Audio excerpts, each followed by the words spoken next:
जल पिलाने के लिए। तब एक बकासुर बगुले का रूप बनाकर आया, लेकिन मेरे कन्हैया ने उसकी चोंच पकड़कर बीच में से फाड़ दी। उसकी चोंच पकड़ी और बीच में से फाड़ दी। एक बात बोलूं, बगुले के अंदर ध्यान करने की शक्ति होती है। इसकी शक्ति होती है ध्यान करने की। लेकिन सफेद और गोरा रंग पाकर भी जो जीवों की हत्या के लिए ध्यान करता है उसे मरना ही पड़ता है। गीता में भगवान श्री कृष्ण कहते हैं, हे अर्जुन, कर्मेंद्रियाणि संयम्य यो आस्ते मनसा स्मरणम् इंद्रियार्थान् विमूढात्मा मिथ्याचारः स उच्यते। मिथ्याचारः स उच्यते। हे अर्जुन, कर्मेंद्रियाणि संयम्य यो आस्ते मनसा स्मरणम् इंद्रियार्थे कथम इंद्रियार्थान कथम दैत्यम इंद्रियार्थान विमूढात्मा मिथ्याचारः उच्यते। हे अर्जुन, जो लोग दूसरे लोगों को दिखाने के लिए आंख बंद करके ध्यान करने लग जाए और मन ही मन में विषय भोगों का चिंतन करें कि उसकी पत्नी कितनी सुंदर है, उसके घर में कूदने का रास्ता कहां से है, तो अर्जुन से कहते हैं कि जो लोग आंख बंद करके ध्यान करने लग जाएं और मन ही मन में विषय भोगों का चिंतन करने लग जाएं, वही है बगुला।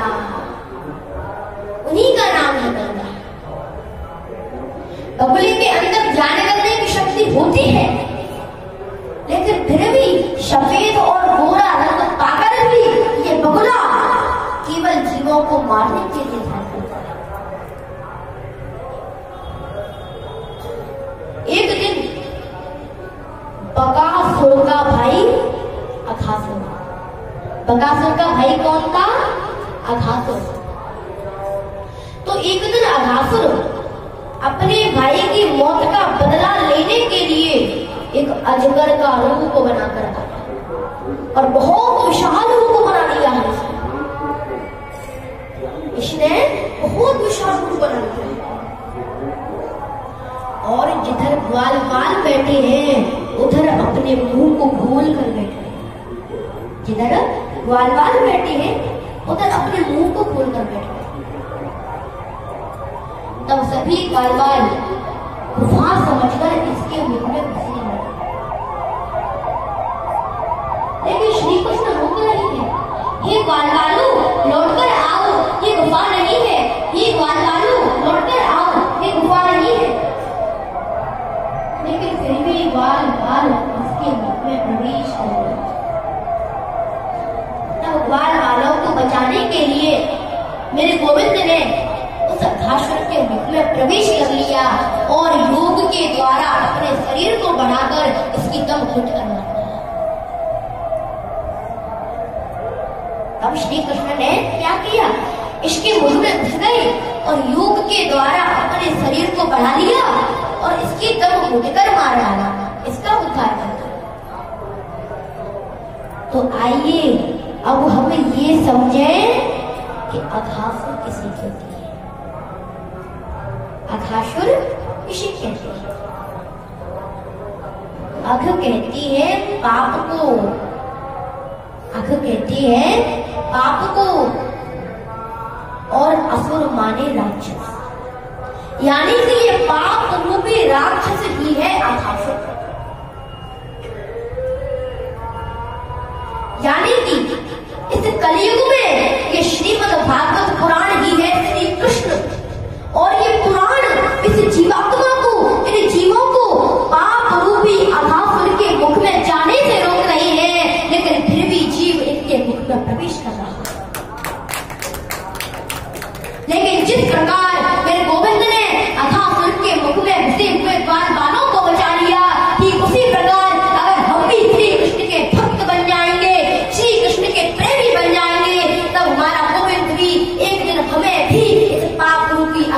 के रूप से बचाने के लिए अवश्य चाहिए।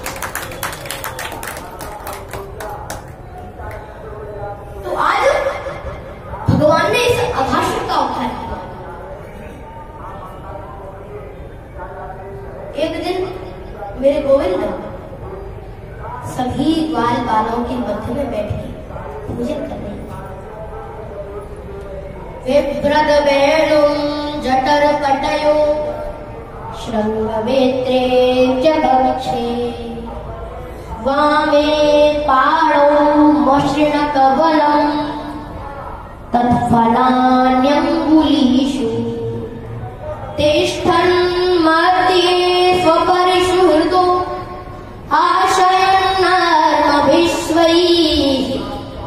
स्वर्गे लोके विशति बुभुजे यज्ञ भुगबाल केली।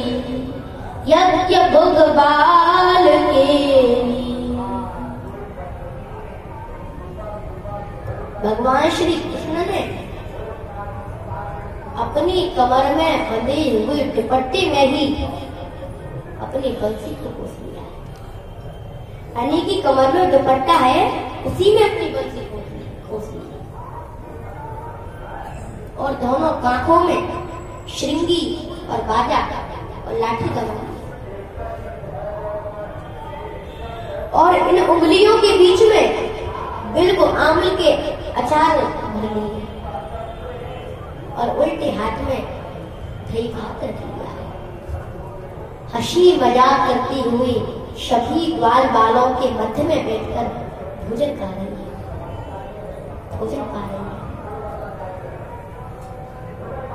तब ब्रह्मा जी सोचने लगे कि जो ग्वाल बालों का झूठा खा रहा है और उल्टे हाथ से दही भात खा रहा है, ये परमात्मा कैसा है? ये परमात्मा तो हो ही नहीं सकता है जो उल्टे हाथ से दही भात खा रहा है और ग्वाल बालों का झूठा खा रहा है। तब ब्रह्मा जी श्री कृष्ण की परीक्षा लेने के लिए आए और श्री कृष्ण की सारी गौओं को चुरा लिया है, ब्रह्मलोक में रख लिया सभी को। तो ग्वाल बाल बोले, अरे लाला हमारी गौओं का पता ही नहीं है कहाँ है। तब भगवान जब गौओं को ढूंढने के लिए जाते हैं तब तक ब्रह्मा जी ने सभी ग्वाल बालों को चुरा लिया और जब गौओं को ढूंढा, गौ नहीं मिली, वापस लौट कर आए तो तक ग्वाल बालों को भी चुरा लिया। तब भगवान श्री कृष्ण ने ध्यान लगाया और समझ लिया, सब देख लिया कि ये ब्रह्मा जी की करामात है। बोलो हर हर महादेव। तो ये ब्रह्मा जी की करामात है। सभी ग्वाल बाल और सभी गौ ब्रह्मलोक में दिखाई। तब तो भगवान श्री कृष्ण ने अपने ही शरीर में से उन गौओं को और उन ग्वाल बालों को प्रकट कर दिया, अपने शरीर में से। कई दिन हो गए। तब ब्रह्मा जी सोचने लगे, चलो जो कृष्ण भगवान बना फिरता है उसको देखकर आते हैं। अब क्या कर रहा होगा? जब ब्रह्मा जी ब्रज में आते हैं ब्रह्मलोक से, जब ब्रह्मा जी ब्रह्मलोक से ब्रज में आए तब श्री कृष्ण ब्रह्मा जी का रूप बनाकर ब्रह्मलोक में पहुंचे और द्वारपालों से कह दिया, ये द्वारपालों, आजकल नकली ब्रह्मा बड़े चल गए हैं, इसीलिए कोई नकली ब्रह्मा आए तो धक्के मारकर भगा देना। बोलो हर हर महादेव। इतना कहकर ब्रह्मा जी के आसन पर बैठ गए श्री कृष्ण, ब्रह्मा जी का रूप बनाकर। जब ब्रह्मा जी ब्रज में से लौटकर ब्रह्मलोक में आए तो सभी द्वारपालों ने दरवाजे पर ही रोक दिए।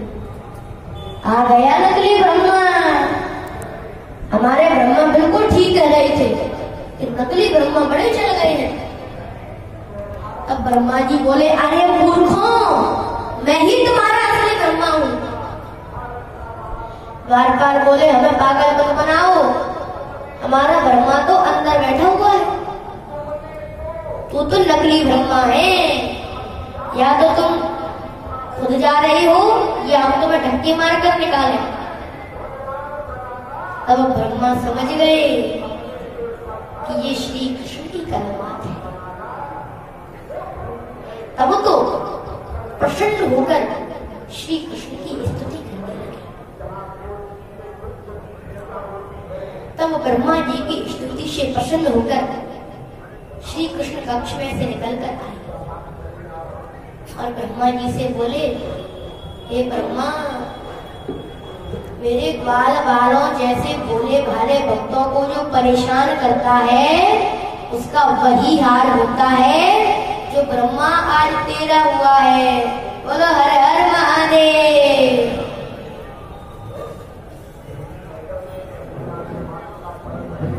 तो सभी ग्वाल बाल ब्रह्मलोक से आ जाते हैं और कन्हैया से बोले, अरे कन्हैया, हमें बहुत जोर से भूख लग रही है, हमें बहुत जोर से भूख लग रही है। इस ब्रह्मा से कहो कि ये हमें खाना खाते समय उठाकर ले आया था, इसीलिए तुम अब इससे कहो कि यही हमें भोजन खिलाएगा। सुंदर सुंदर भगवान खिलाएगा। तब तो ब्रह्मा जी ने सभी ग्वाल बालों की खातिरदारी की। इसीलिए लिखा है, मुह्यन्ति यत् सूरयः। जिनकी लीलाओं में बड़े बड़े ज्ञानी भी मोहित हो जाते हैं, ऐसे हैं मेरे श्री कृष्ण। एक दिन भगवान ने सुना कि यमुना में कालिया नाग रहता है। यमुना में काली नाग रहता है और जिसने यमुना के जल को दूषित कर दिया है, पूरे जल में जहर फैला हुआ है। तब भगवान सोचने लगे कि अब मैं काली का उद्धार कैसे करूं। अगर मैं ऐसे ही यमुना में कूद जाऊंगा तो मैया मुझे कूदने नहीं देगी। तब भगवान ने लीला रची। एक क्रिकेट के बहाने, यानी बैट बल्ला खेलने के बहाने, गेंद बल्ला खेलने के बहाने सभी ग्वाल बालों के साथ भगवान यमुना के किनारे आ गए और खेलने लगे।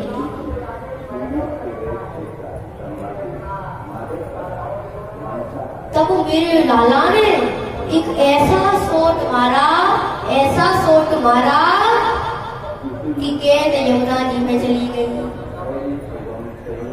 तब तो मेरे गोविंद कदम के पेड़ पर चढ़ गए और यमुना जी में छलांग लगा।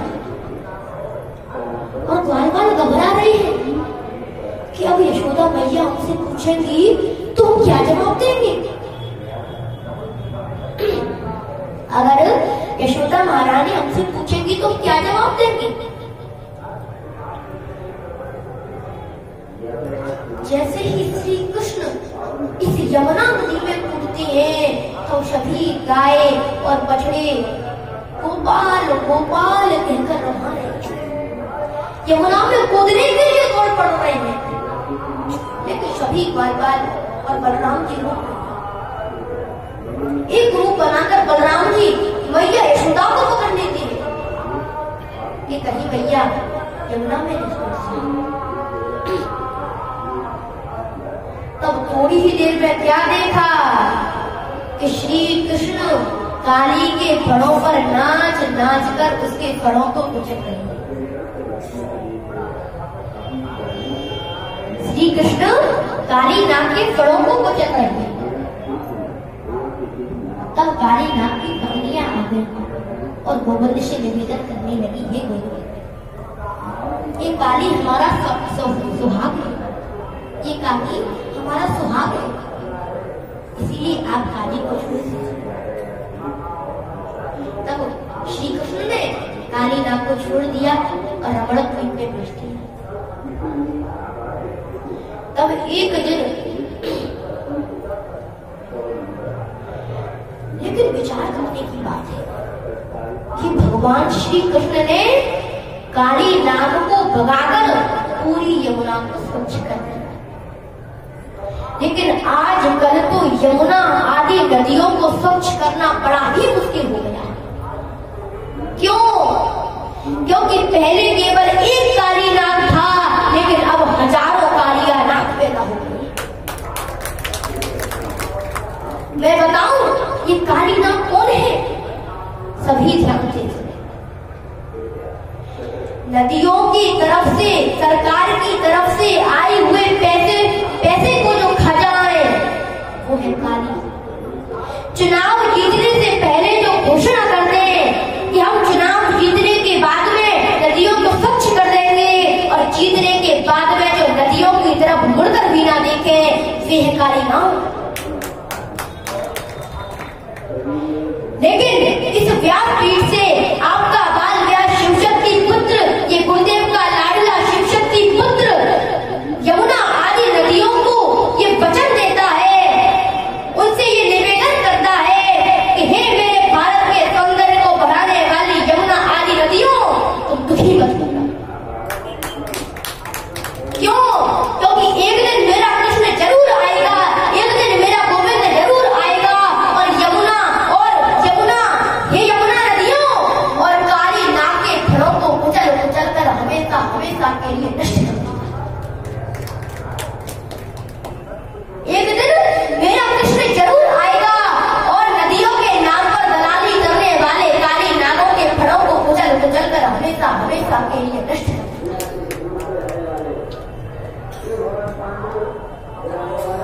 तो इस प्रकार मेरे प्रभु ने काली नाग को एक दिन एक राक्षस ग्वाल बालों को परेशान करने लगा। तब मेरे प्रभु ने उसका भी उद्धार कर दिया। एक दिन तो पूरे जंगल में ही आग लग गई। तब सभी ग्वाल बालों को बचाने के लिए मेरे प्रभु उस अग्नि को, और जब बसंत ऋतु आ गई, वर्षा ऋतु आ गई, तो पूरा वन हरा भरा बन गया। तब मेरे गोविंद ने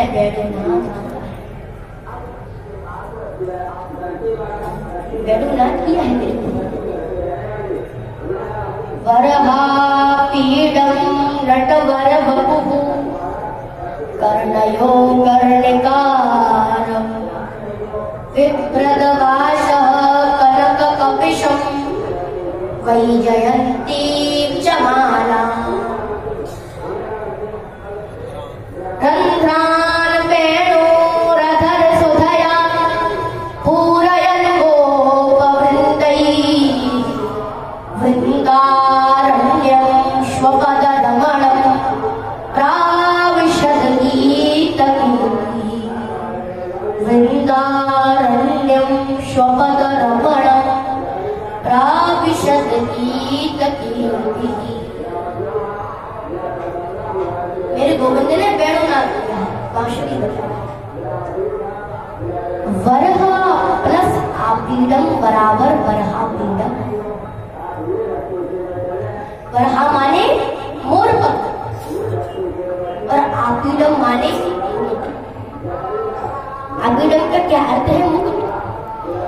यानी कि मेरे गोविंद मोर पंख, अपने मोर पंख में, अपने मुकुट में मोर पंख को धारण करती है। लेकिन भगवान श्री कृष्ण अपने मुकुट में मोर पंख को धारण क्या करते हैं? मैं बताऊं, एक बार भगवान श्री कृष्ण उदास बैठे हुए थे। एक बार भगवान श्री कृष्ण बड़े उदास बैठे थे। तब एक मोर आ गया और बोला, अरे चलिया, अरे श्याम सुंदर, क्या बात है, दुखी क्यों हो रहे हो? लगता है किसी गोपी ने ज्यादा पिटाई लगा दी है। बोलो हर हर महादेव। लेकिन श्री कृष्ण कुछ भी नहीं बोले। तब मोर बोला, ओहो छलिया, तेरे रोने का कारण मैं समझ रहा हूं। तेरे इस दुखी होने का कारण मैं समझ रहा हूं, मेरी समझ में आ रहा है।